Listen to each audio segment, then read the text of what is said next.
চলুন আজকে আমরা বাক্যের প্রকারভেদ সম্পর্কে খুবই গুরুত্বপূর্ণ কয়েকটি ইনফরমেশন আমরা জানবো। বাক্যের অর্থ পরিষ্কারভাবে বোঝার জন্য এক পদের পর অন্য পদ শোনার ইচ্ছাকে বলা হয় আকাঙ্ক্ষা। বাক্যস্থিত পদগুলোর অর্থগত ও ভাবগত মেলবন্ধনের নাম হচ্ছে পূর্ণতা। প্রয়োজনের অতিরিক্ত শব্দ ব্যবহারে বাক্য যে গুণটি হারায় সেটির নাম হচ্ছে যোগ্যতা। শব্দের যোগ্যতার সঙ্গে জড়িত বিষয় হচ্ছে ৬টি।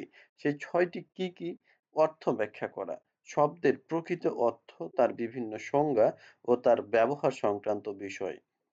ব্যাকরণ, শব্দের গঠন, তার সিনট্যাক্স বা বাক্য গঠন এবং বাক্য তার সঠিক স্থান নির্বাচন করাকে মূলত ব্যাকরণ বলা হয়।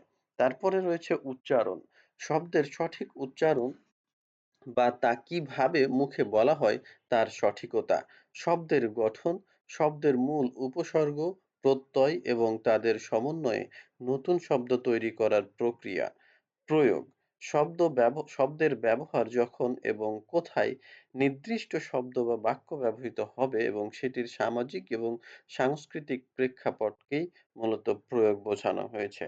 লক্ষ্যভেদ, নির্দিষ্ট পরিস্থিতি, শ্রোতা এবং পরিবেশ অনুযায়ী শব্দের ব্যবহার বা ভাষার ধরন নির্বাচন করা।